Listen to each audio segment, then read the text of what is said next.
pomisliti. Še par dni nazaj sem se vrnila iz Stuttgarta, kjer sem gostovala skupaj z mojimi kolegicami iz kvarteta, društva za sodobno glasbo Edward Extended. In smo izvajali koncerte in snimali za nemški državni radio. Potem, kar me čaka, naprimer, da mi kar malo leži v želodcu, že jutri zjutraj, so celodnevna snemanja filmske glasbe. To je tudi en od mojih delodajalcev največjih. Snemamo res za velike produkcijske hiše, Netflix, Disney in vse druge. In to mi malo vedno znova leži v želodcu, zato ker si človek ne bi mislil, da se filmska glasba tako zelo pozno producira, da dobiš material za eno Netflixovo serijo v noči pred snemanjem in tako naprej. Tako da to so potem včasih zelo kratke noči. Potem me pojutrišnjem takoj začnem z projektom z Mahlerjeve glasbe na starem tipu harfe, na Erhardovi harfi. To je potem čisto drug zvočni svet. Čez vikend sem z ansamblom Klangforum na festivalu v Gradcu in tako se nadaljuje. Vmes pa mi je bilo danes zelo veliko veselje delati z 8 učenkami glasbene šole v Velenju, in sicer smo se posvetili sodobnim tehnikam igranja na harfi. To je bila pa res taka prav velika osvežitev v mojem siceršnjem delu. To sem še pozabila, v četrtek igram še v državni operi na Dunaju Reinholda, Wagner. To je pa tudi en del iz moje preteklosti, ki se tudi vedno znova vrača kot v enem takem loopu. Ja, to pri Wagnerju moram povedati, da je pa v bistvu master, torej prav tvoja raziskovalna naloga je bila namreč harfa v Wagnerjevih delih. Ta harfa zavzema prav en posebno področje, oziroma gre za en poseben tip, tisti, ki ste harfisti. Ja, zelo posebno poglavje v našem repertoarju, s katerim se nekateri harfisti soočijo, drugi se ne. Jaz sem vesela, da živim v nemškem prostoru, kjer se tudi veliko izvaja in imam na ta račun potem več možnosti se v praksi s tem ukvarjati, kot pa bi se mogoče kje drugje. No, pa gremo zdaj k naši predstavi. Ja, skladba, ki jo bom zdaj zaigrala, je meni zelo draga skladba skladatelja Tomaža Bajžija. In ta skladba je bila na nek način tudi zame tudi prelomna. Nastala je leta 2006 in v letu, ko sem začela snemati prvo zgoščenko za slovensko glasbo, sem ugotovila, da do tistega trenutka, in mislim, da je bilo to nekje v letu 2013, ni nastala nobena nova slovenska skladba, vsaj ne, da bi jaz vedela za njo. Torej od 2006 do 2013 skoraj ali pa mogoče en popoln nič na tem področju. In to dejstvo sem potem vzela tudi kot sporočilo te prve zgoščenke in projekta Harfonija, ki ga vidim kot projekt, ki spodbuja skladatelje k pisanju slovenske glasbe za harfo. In po tej prvi zgoščenki smo tudi imeli eno precej obsežno promocijsko akcijo, ki jo je spodbudila, mislim, da potem v naslednjih letih le nastanek veliko novih del. Zdaj pa še samo na kratko o tej skladbi, ki jo bom igrala, zato ker se mi zdi lepo, da se pove o tej skladbi ena zgodbica, na katero je skladba napisana, in ki se da potem tudi v skladbi zelo dobro zasledovati. Zgodba pripoveduje o slikarju, ki celo življenje slika eno in isto sliko. In ko je ta slika končana, slikar odloči povabiti k sebi svoje prijatelje, da si sliko ogledajo. Prijatelji pridejo, zgodi se eno tako družabno srečanje, zabava, pogovori in na neki točki večera njegovi znanci ugotovijo, slikarja ni, kje pa je, in ga začnejo iskati in ga potem zagledajo v njegovi lastni sliki, kako se po hribčku povzpenja po potki navzgor do hiške, se tam pred vrati obrne, pomaha, vstopi, za sabo zapre vrata in se na ta način poistoveti s svojo umetnostjo. In ja, v skladbi se da res zelo lepo prepoznati in ta proces slikanja in potem cela nadaljna zgodba. Vsej po mojem mnenju, bomo videli, če jo boste prepoznali tudi vi.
zdi, da je res bil en zelo pomemben tandem.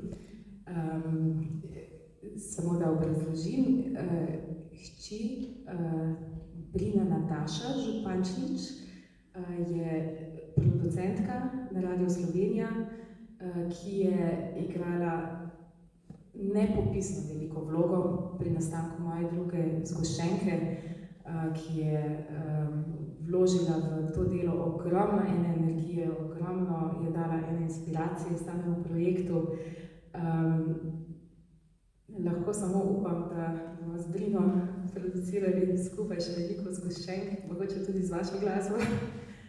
Samo nekaj pripomnim. Na CD-ju pomotoma ni njenega imena, samo pomenila bi, ja. Se nekdo zmoti? Vem, tam se je zgodila napaka. Mislim, da v nekem kontekstu je njeno ime, ampak na tistem odločilnem mestu pa ni, ker je ona je izdelovala in matrico in delala mastering in vse in se je dejansko zgodila napaka. Ja? Ne.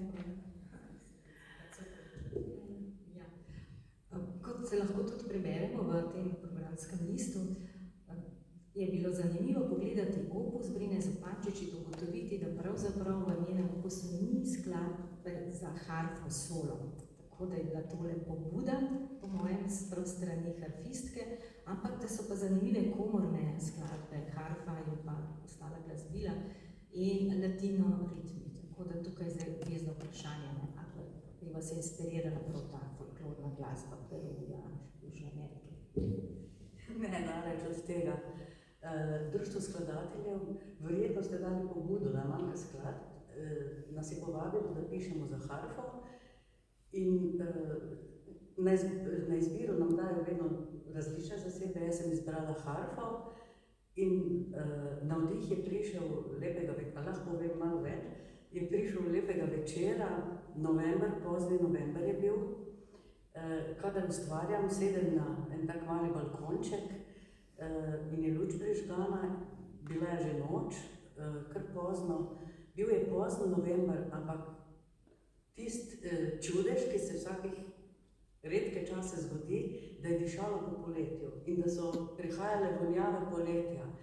In takrat, in vešče nočni metulji so letali proti luči in so bili zelo živahni. Iz tega je nastal prvi del kot nekakšen preludi, ne vem, ali bo danes tisto odlomek preludi. Ne, da se opravičujem, da jaz bo samo malo latino ritma. Okay. V glavnem, začne se kot preludi, to so ti nočni metulji, potem sledi razmišljanje, v bistvu hrepenenje, ker nič tako ne spominov ne zbudi nekakšnega hrepenenja kot po zimi vojn poletje. Harfistično tehtno delo. Jaz zdaj za namene te prezentacije žal nisem našla časa, da bi sem vse nadaljne skladbe tudi malo skrajšala. Poskusila bom pa tudi za prisotne harfiste mogoče malo nakazati ta zadnji latino del zato, ker se mi zdi, da je res skladba je en zelo pomemben doprinos k našemu repertoarju in da bo marsikomu všeč. Če ne zdaj v živo, pa na posnetku je zagotovo boljše.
torej do harfe sem od nekdaj čutil afiniteto, eno zelo veliko afiniteto, ne se je šlo za pisanje skladb orkestra ali za komorne zasedbe in seveda tudi je bilo eno srečno naključje neka skladba, komorna skladba za flavto, harfo in violo in tako sva s Tino lahko potem pričela sodelovati in sva potem ustvarila še veliko kasneje čudovitih projektov in skladb skupaj.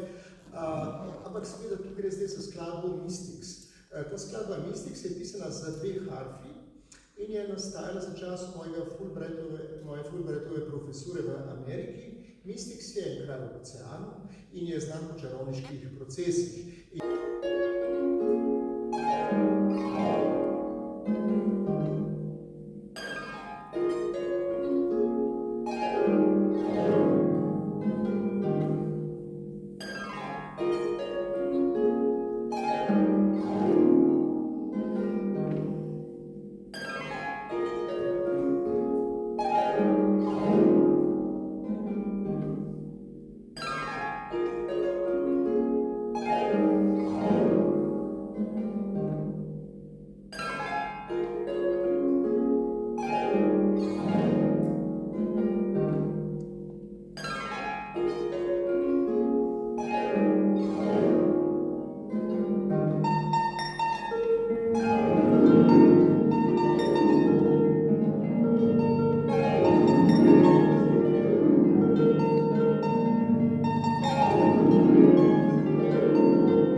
se kar sama predstaviš, kako se je to zgodilo, za kateri arhiv pravzaprav gre.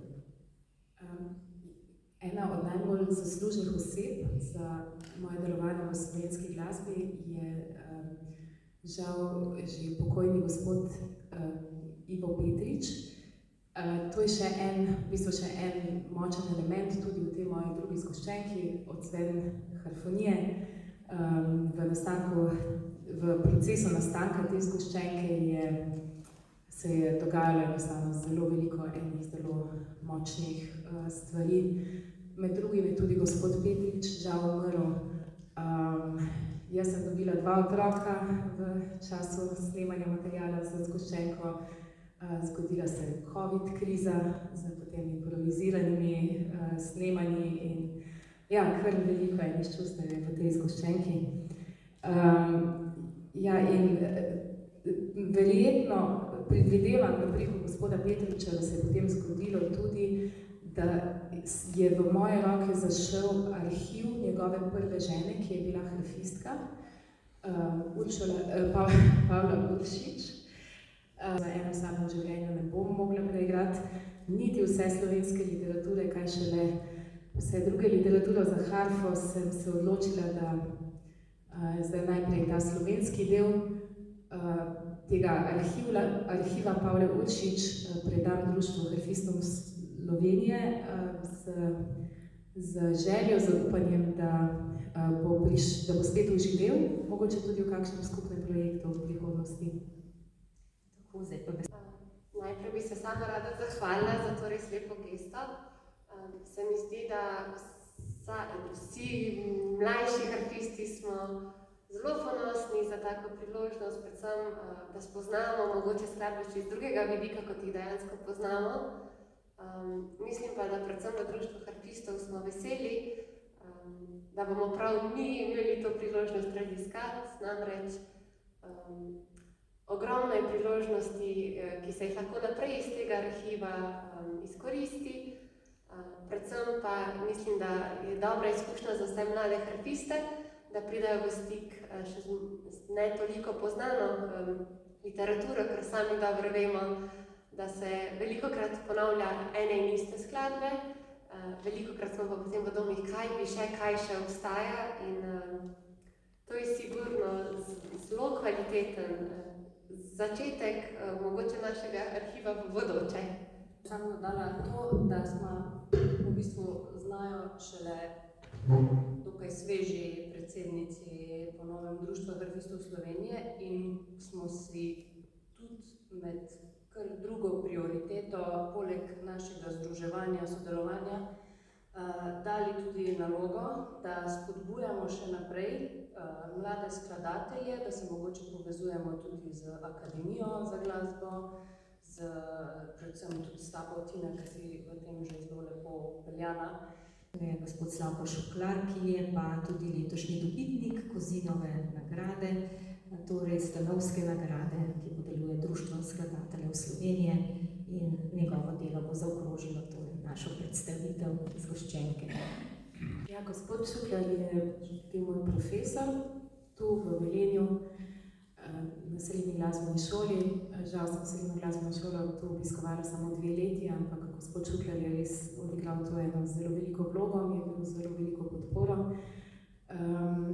In nekje sem prebrala, jaz potem iz tujine več berem članke slovenske in sem potem zasledila članek o Kozinovi nagradi in tam je bilo izpostavljeno to, da se gospod Šuklar, da je njegov prepoznaven slog vpletanje ljudske glasbe, ljudske tematike, potem v različne ritmične okvire in tako naprej. In ta skladba, to se da v tej skladbi tudi kar dobro prepoznati.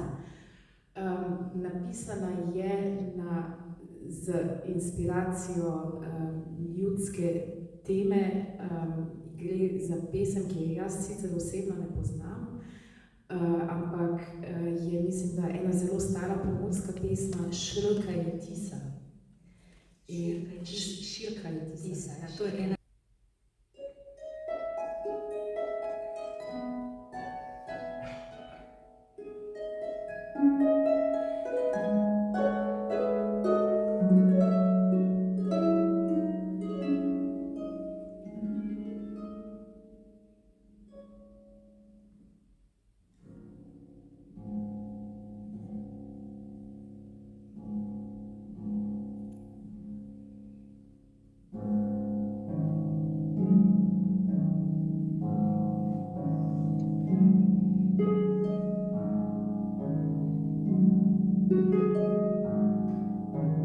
Thank